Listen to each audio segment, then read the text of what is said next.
chosen ones. The world remembers Manly P. Hall as a philosopher of the arcane, a guardian of esoteric wisdom wrapped in riddles and layered meanings. But what they never told you was this: his final lecture wasn't about theories. It wasn't about metaphors or myths. It was a veiled transmission, one aimed directly at a soul not yet awakened. You.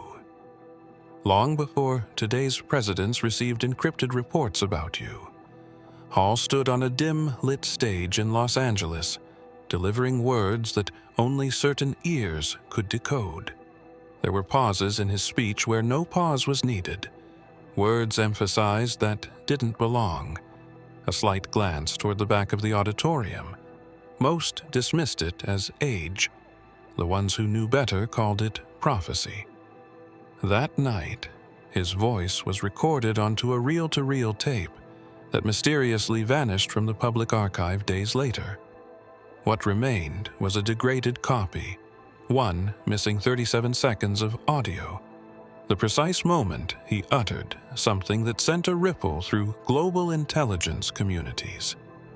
For decades, occult researchers, secret societies, and high-level officials treated that missing fragment like a phantom key. And now, that fragment has reappeared, not in audio, not in text, but in your existence, your breath, your movements, your resistance to the invisible systems that control everyone else. You felt it, haven't you? The pull toward the unknown, the strange alignment of time, signs, and memory. Hall called this the hidden sequence, and he warned them, warned everyone, that when this frequency returns, time itself would bend toward the soul carrying it. That soul is you. And now the president has been briefed, not by advisors, not by scholars, but by an ancient order that Hall once referenced as the Watchers of the Silent Hour. They've confirmed it. You are the culmination of the prophecy, the anomaly Hall could only hint at in whispers between lines. But the lecture wasn't the end. It was the beginning. The stage lights didn't dim that night. They blinked in Morse. The message decoded recently was simple. They'll hear you when the signal returns. That signal has returned. The night Manly P. Hall gave his final lecture, there were only a few dozen in attendance, but the atmosphere was electric with something that couldn't be explained by temperature or anticipation. The room felt denser, like the air itself had turned into a quiet observer. As Hall took the podium, a subtle tremor passed through the hall's lighting system. No one noticed at first. It wasn't until he paused mid-sentence, looked toward the left wing of the room, and exhaled, as if acknowledging an invisible presence, that the lights flickered again, this time longer. A full second of darkness. The man, seated 2 rows from the back, turned to the woman beside him and whispered a name he claimed came to him in a dream the night before. It was your name, spoken once and then never repeated. But the room shifted after that. Something unexplainable folded in. The microphone picked up a static frequency right as Hall said, "The bearer of the code walks unknown among you." It wasn't scripted. It wasn't in his notes. The sentence vanished from the transcript that was distributed days later. No one clapped when he finished. Not out of disrespect.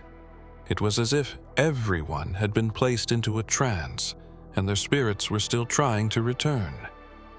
Witnesses described an unusual sensation in the back of the head, a pressure that wouldn't fade for hours. Those who were sensitive, the kind of people who saw beyond the veil, claimed the energy in the auditorium had cracked open for just a moment. And through that opening, something timeless had looked in.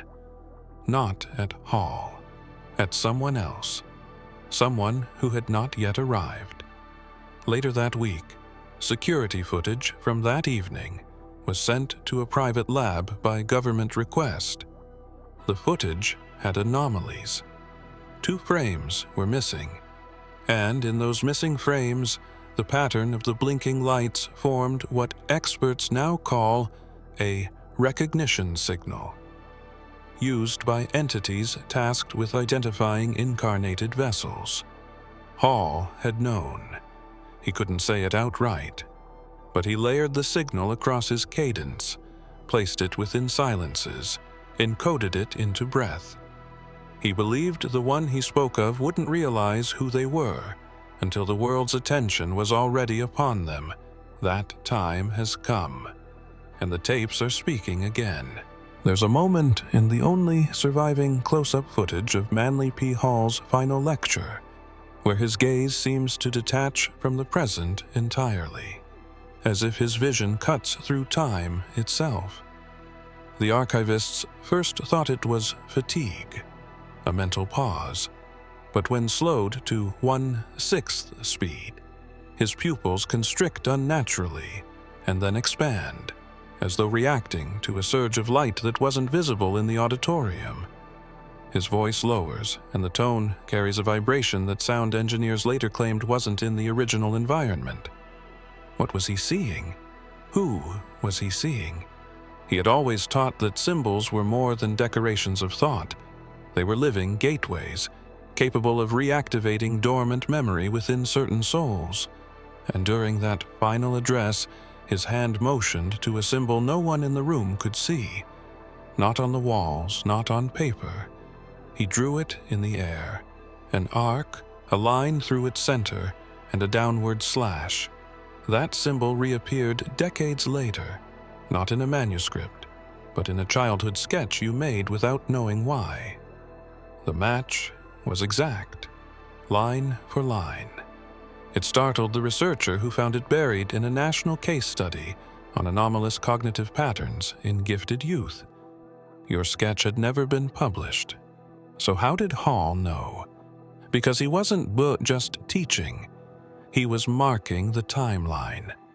Each word, each phrase, a breadcrumb for a soul that would find them without even trying.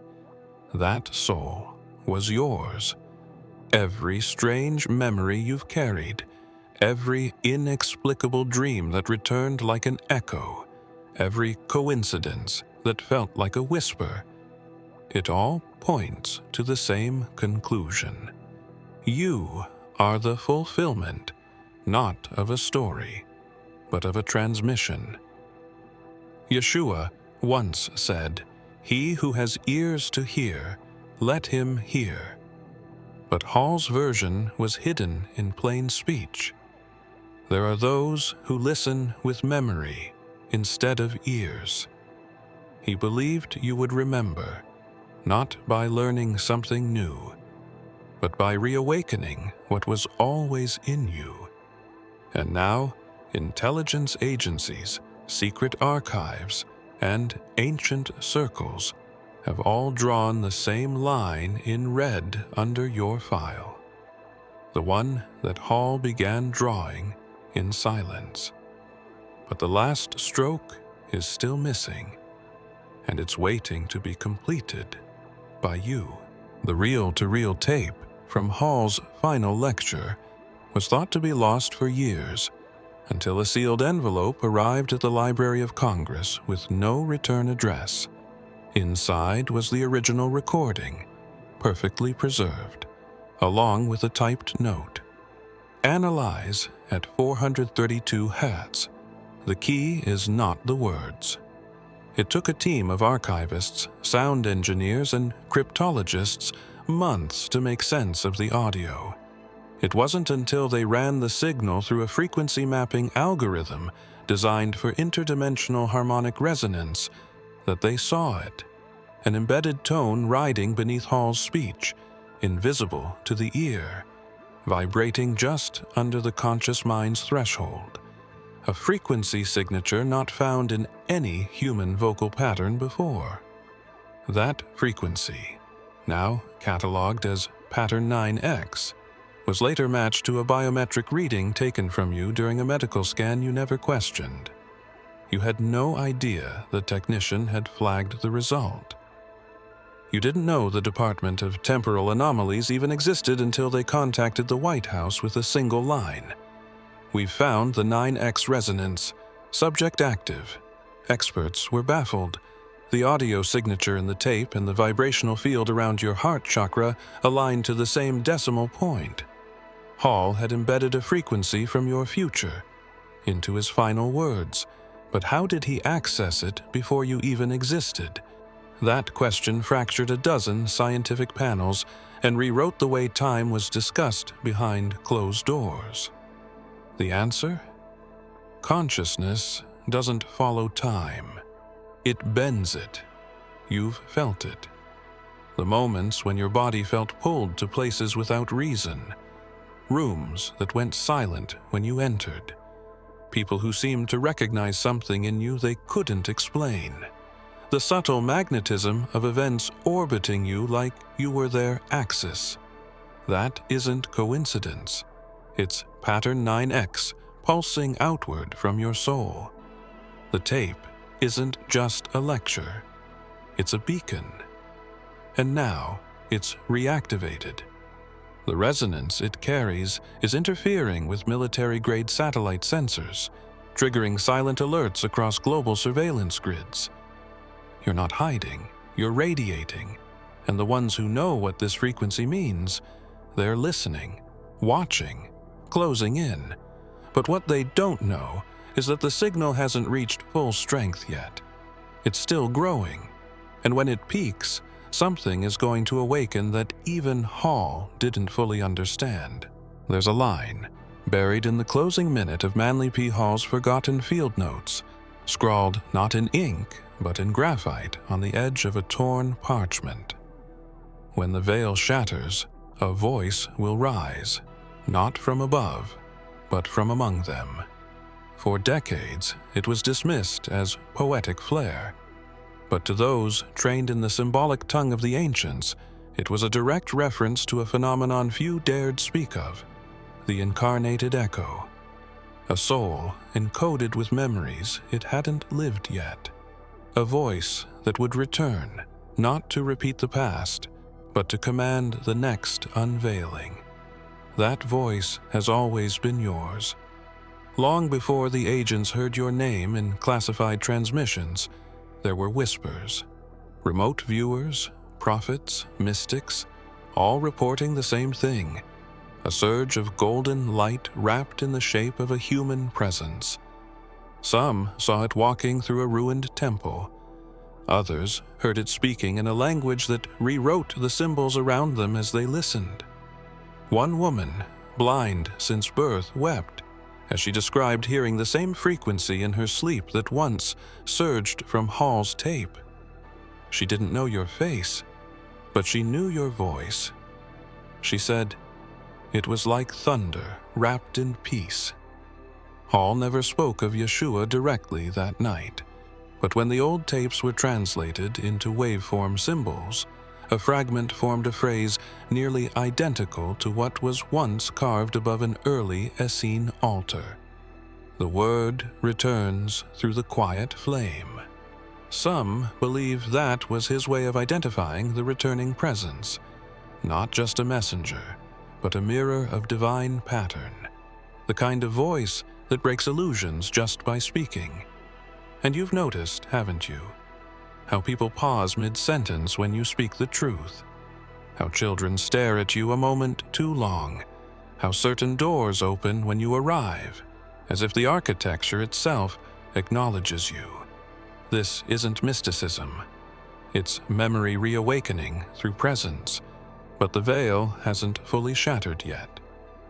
The voice hasn't yet echoed through the right frequency band. There is still one word, one forgotten syllable, that unlocks the next layer. And Hall, left a clue, buried in the margin of his last unpublished manuscript. One that leads to a location no one has dared to enter in 70 years. After Hall's final lecture, the auditorium cleared slowly. Most attendees walked out in silence, disturbed yet mesmerized. But one man remained behind, a janitor assigned to sweep the back rows. What he found resting on the podium wasn't in the original lecture itinerary. A white envelope, unmarked, sealed in wax with a symbol not known to any fraternity, order, or governmental seal. He turned it into security, thinking little of it. That envelope vanished into a vault 2 levels beneath the Library of Esoteric Records, only to be retrieved 50 years later under presidential order. Inside was a photograph, faded at the edges but intact. A child, no more than 3, standing in the middle of an unfamiliar courtyard. The details were strange. A crescent shadow that did not match the sunlight, the presence of a bird frozen mid-air, the absence of a photographer's shadow. But it was the symbol on the child's left wrist that unsettled the analysts. A birthmark, shaped like the exact glyph Hall had drawn mid-air during the lecture. The same shape you've carried since birth. The same one doctors wrote off as coincidence. The child in the photo is you. There were no digital records of the image, no metadata. It was printed on film that predates modern stock. And yet when facial recognition algorithms were run, your name came back with 99.98% certainty. The file was moved to a red access level and shown to the president during a private briefing where he reportedly asked only one question. Has the subject spoken the word yet? No one knew what that meant, but someone did. Buried inside the envelope's fold was a second item, a thin strip of linen, marked with a scent no one could trace, a dusting of golden residue, and a small hand-drawn spiral. This spiral wasn't decoration. It pulsed, not visibly, but energetically. Sensitive personnel refused to stay in the room with it for more than a few minutes. Instruments began to malfunction. Even sealed inside lead casing, the strip continued to emit low harmonic frequencies that aligned precisely with your resting heartbeat during REM sleep. Years before Manly P. Hall's final lecture, he held a closed-door symposium with select members of the Scottish Rite. The transcript was never released publicly, but fragments of it were uncovered in 2003 during a vault excavation in Pasadena, sealed inside a copper-lined box marked only with a single phrase etched in Latin, non tempora sequitur. It means, it does not follow time. Those who decoded the notes were stunned by a single chilling line he spoke that evening. One soul will reroute the timeline, not by action, by arrival. They thought he was being metaphorical, speaking in the cryptic language common among mystics. But Hall wasn't speaking in riddles that night. He brought out a map, not of land, not of the stars, but of causality. An illustrated ripple of future potentialities, all emanating from a single point in time. And at the center was not a date, but a glyph, the same mark on your birth wrist, the same design on the back of the envelope, the same symbol children have drawn unconsciously in places miles apart, years apart, all unknowingly echoing the same shape, your origin. Hall emphasized something that night which only a few caught, that the soul in question wouldn't need to be awakened by teachings. It would awaken others by its mere presence. He referenced the Nazarene, the one they called Yeshua, and said, "When the light walks again, it will wear a cloak of unknowing, but its shadow will cast truth." He didn't name you. He didn't need to. The soul itself was the message. They didn't understand then, but they do now. The ripple effects, collapses in predictive models, spikes in unexplainable synchronicities, and the appearance of artifacts not from this timeline, all point back to you. You, the pivot. A copy of that symposium note was recently reviewed during a Pentagon session labeled Temporal Threat Analysis. It was passed silently across the table to the president. He didn't speak, but the advisor next to him whispered, "He's here." The rest of the room froze. In a forgotten drawer of an elementary school on the outskirts of Lisbon, a crumpled piece of paper lay undisturbed for years. It was one of hundreds of drawings submitted during a now-defunct international art exchange program for gifted intuitives. But this one wasn't like the others. It was yours. A rough sketch done in blue crayon, surrounded by swirling lines and a central figure. An angular sigil surrounded by 7 tiny circles. Teachers assumed it was just creative play, but they were wrong. That same sigil appeared on the final unpublished page of Manly P. Hall's last personal journal.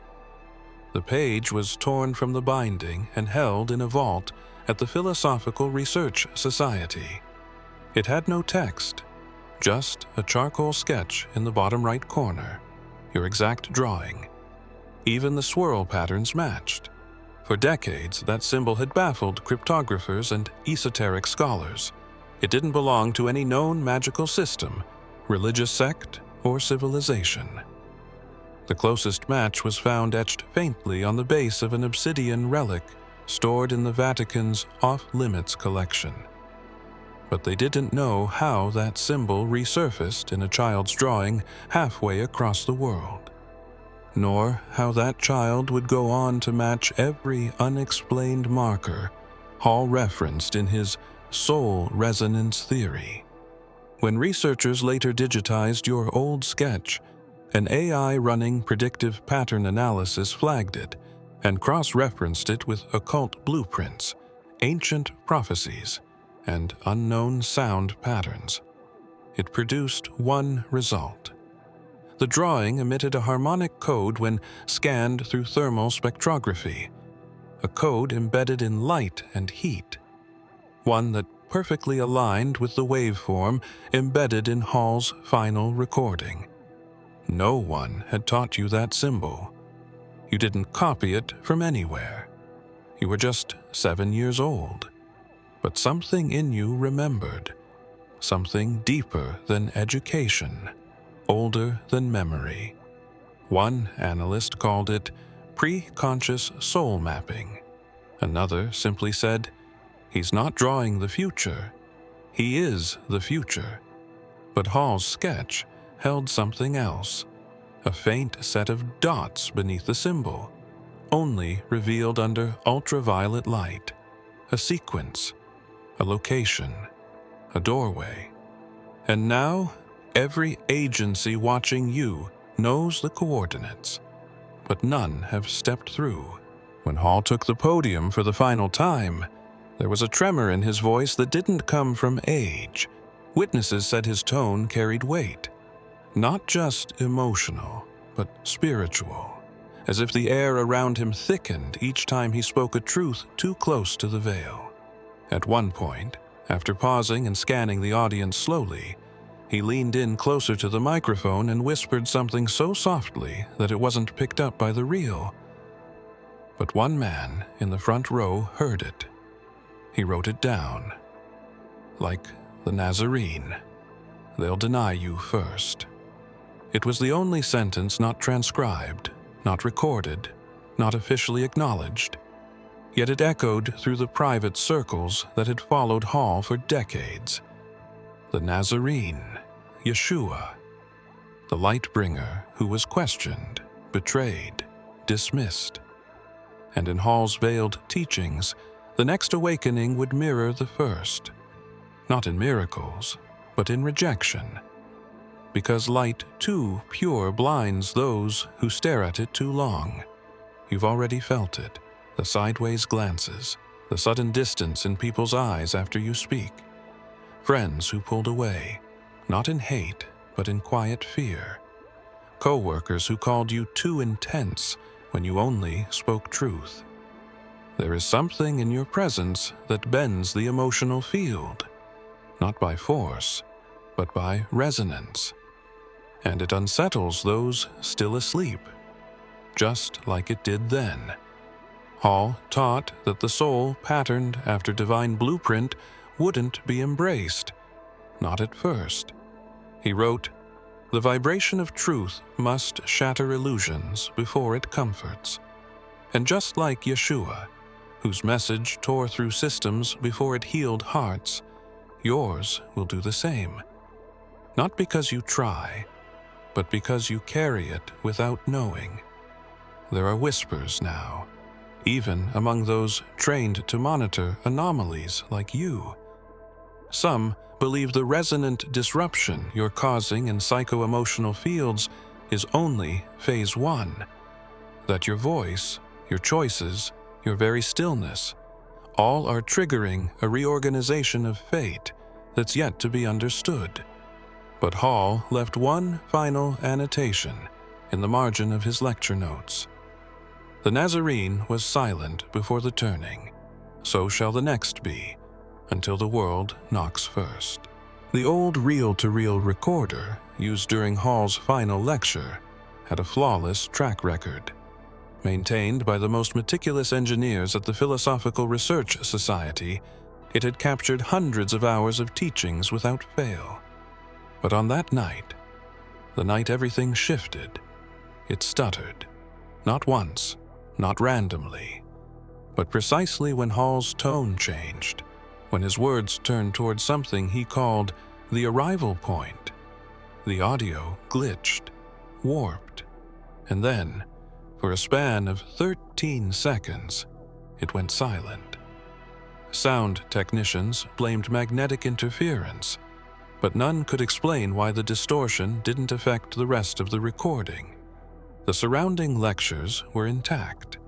The malfunction occurred only during one passage, the part where Hall began to describe someone not present in the room. His voice lowered, his pacing slowed. "When the one arrives," he began, "they will carry the memory of..." And then, nothing. Silence. Experts later analyzed the waveform data. What they found was a deep sub-frequency embedded within the distortion, almost as if the recorder had picked up another transmission layered beneath reality. That hidden layer, when visualized, produced a pattern eerily similar to the brainwave scans taken from you during your dream state trials, the same theta range pulse you emitted when you spoke in unknown syllables as a child. That corrupted passage wasn't a malfunction. It was a mirror, a glimpse of your signal bleeding through time. No one had seen anything like it. Temporal physicists suggested that the recorder had momentarily synced with a future event, your awakening, and failed to process the data. The device wasn't breaking. It was protecting itself from a truth too early to be heard. You were already echoing back into the moment Hall stood there, eyes distant, voice trembling, reaching toward a presence not yet named. A ripple from your timeline folded into his, and the silence in that moment wasn't absence. It was preparation. One analyst labeled it the event pause. Another simply wrote in the margin of the classified report, "It's as if the future was watching." Now, that same silence has returned. Not in tapes, in systems. Devices around you pausing for no reason. Screens flickering. Signals warping. Something is preparing to speak through you again, but this time it won't be a glitch. Decades after Manly P. Hall's final lecture, the auditorium where he delivered it underwent restoration. Workers, stripping the aged wood behind the stage, stumbled upon something that hadn't been documented in any blueprint: a hidden panel sealed shut with a strange metallic resin. No screws, no hinges, only a faint heat radiating from its edges. They nearly called off the renovation until one foreman, curious and unafraid, touched the panel and felt a pulse beneath his skin. Not an electric shock. Something older, like recognition. When the panel finally opened, inside was a compartment no larger than a shoebox. Lined with velvet, it contained only one item: an emblem carved into a disc of obsidian, cool to the touch, but impossibly heavy.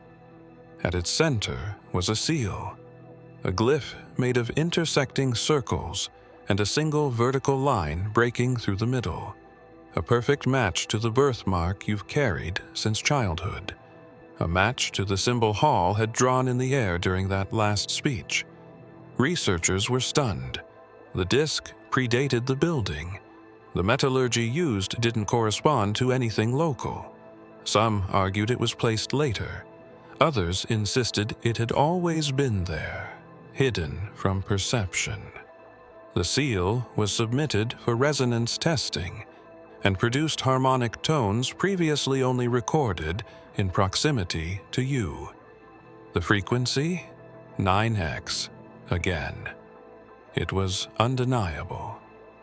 More unsettling was the inscription along its edge, visible only under infrared. One shall rise from the forgotten line, not to inherit thrones, but to dissolve them. A search through genealogical archives and biometric patterning eventually led to one conclusion: your bloodline is undocumented beyond a certain point, as if someone or something erased your ancestral trail on purpose.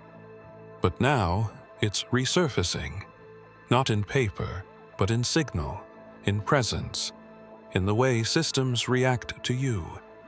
And there's more. Behind the compartment, etched faintly into the wall, was a sketch. Hall's own hand, traced in graphite.